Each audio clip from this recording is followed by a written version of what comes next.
Lo que no te han contado sobre la economía en la era de Trujillo. ¿Puede un dictador transformar un país?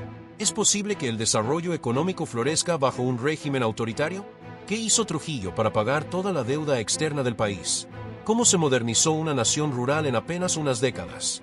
¿Y por qué, a pesar de todo, algunos dominicanos aún reconocen sus logros económicos? Rafael Leónidas Trujillo Molina gobernó la República Dominicana con mano férrea desde 1930 hasta 1961. Su figura está rodeada de controversias, pero también de hechos concretos. Más allá de su autoritarismo, existe una faceta económica de su régimen que transformó profundamente el país. Bajo su mandato, la República Dominicana pasó de ser una economía agrícola rudimentaria a una nación con carreteras pavimentadas, fábricas, bancos estatales y autosuficiencia alimentaria. Todo esto, en apenas 3 décadas. ¿Cómo fue posible ese cambio tan acelerado? Durante los años de Trujillo, uno de los pilares visibles de su gestión fue el impulso a la infraestructura nacional. A lo largo del país se construyeron más de 4.000 kilómetros de carreteras, conectando ciudades que antes estaban aisladas. También se edificaron puentes, presas, puertos y aeropuertos que facilitaron el comercio y la movilidad interna. La carretera Duarte, por ejemplo, fue clave para integrar el norte con la capital. Trujillo entendía que el desarrollo económico requería de una base física sólida. Por eso, además de las vías de comunicación, modernizó el sistema eléctrico, expandió el acceso al agua potable y apoyó la edificación de hospitales, escuelas y edificios públicos. Esto no solo elevó la calidad de vida, sino que generó miles de empleos en la construcción, en un momento donde el país salía de la recesión. Aunque muchas obras llevaban su nombre, como Ciudad Trujillo, su impacto fue tangible. El país entró en el siglo XX con una infraestructura estatal funcional, organizada y orientada al crecimiento. Esta transformación sentó las bases para el desarrollo posterior, incluso después de su muerte. Entre sus principales logros destacan la construcción de más de 4.000 kilómetros de carreteras, la modernización del sistema eléctrico y de puertos, la expansión de obras públicas como hospitales y escuelas, y la renovación urbana de la capital dominicana. La agricultura fue la columna vertebral de la economía dominicana en las primeras décadas del siglo XX, y Trujillo lo sabía. Desde el inicio de su régimen, impulsó políticas para incrementar la productividad agrícola, controlar los precios y garantizar el abastecimiento interno. Se introdujeron tecnologías, maquinaria y sistemas de riego modernos que aumentaron la eficiencia de la producción. El arroz, la caña de azúcar, el café y el tabaco fueron los principales cultivos promovidos durante su gestión. A través de compañías estatales y cooperativas dirigidas por el gobierno, se incentivó la producción masiva y se redujo la dependencia de importaciones. En algunos años, incluso se alcanzó la autosuficiencia alimentaria, una meta ambiciosa que pocos países latinoamericanos lograron en esa época. Este empuje agrícola también tenía una dimensión política.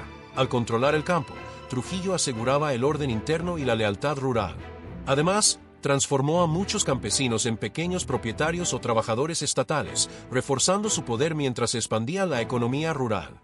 Entre los avances más notables están el aumento en la producción de alimentos como arroz y caña, la mecanización del campo, el fortalecimiento de cooperativas agrícolas, la creación de centros de investigación agropecuaria y el logro parcial de la autosuficiencia alimentaria. En paralelo al campo, Trujillo impulsó la industrialización como símbolo del progreso nacional. Bajo su régimen se crearon industrias de cemento, textiles, alimentos, tabaco y productos farmacéuticos. Muchas de estas fábricas eran propiedad del Estado, aunque en la práctica respondían a intereses del propio Trujillo o de su círculo cercano. Aún así, generaban empleo, productos nacionales y menor dependencia de importaciones. Uno de los casos más emblemáticos fue la industria del azúcar. Trujillo llegó a controlar casi todos los ingenios azucareros del país, lo que le permitió dominar el mercado y exportar grandes volúmenes al extranjero. Además, fundó instituciones como el Banco de Reservas y la Corporación de Fomento Industrial para financiar nuevos proyectos y empresas dominicanas. Estas políticas contribuyeron a crear una base económica mixta, con fuerte participación estatal, pero también con impulso al sector privado. La clase media urbana comenzó a consolidarse en este periodo, gracias a empleos estables en fábricas y oficinas públicas.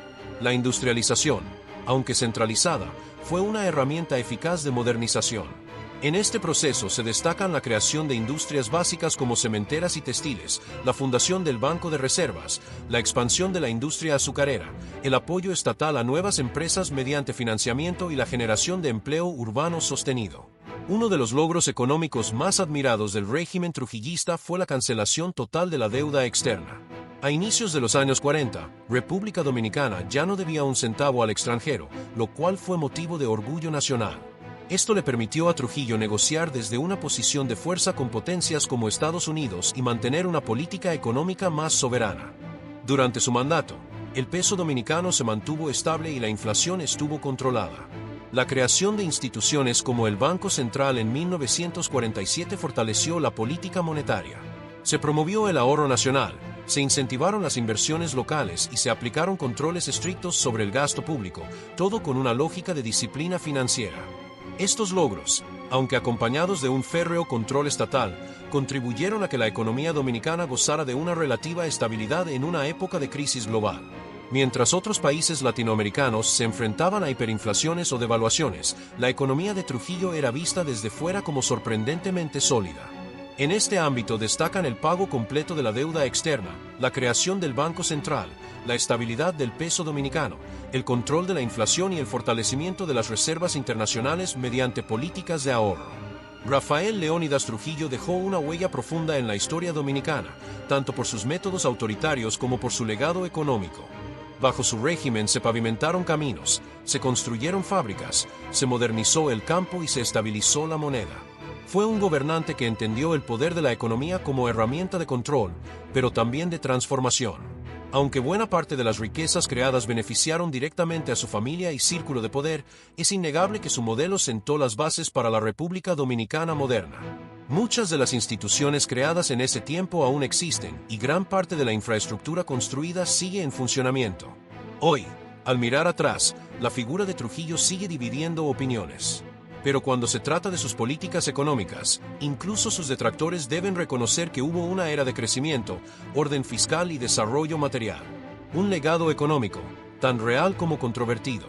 Su balance económico destaca por una modernización nacional integral, el fortalecimiento del Estado como motor económico, la consolidación de una clase media urbana, la diversificación de la economía y una herencia institucional que perdura hasta hoy. Y así concluye este análisis de los logros económicos de Rafael Leónidas Trujillo. ¿Qué opinas tú sobre su legado? ¿Crees que sus políticas realmente contribuyeron al desarrollo del país o el costo fue demasiado alto? Te invito a dejar tu opinión en los comentarios. Si te ha gustado este video, no olvides darle like y suscribirte a Historia Latina y para más contenido sobre la historia de América Latina. También activa la campanita de notificaciones para que no te pierdas ninguno de nuestros próximos videos. Gracias por acompañarnos y hasta la próxima.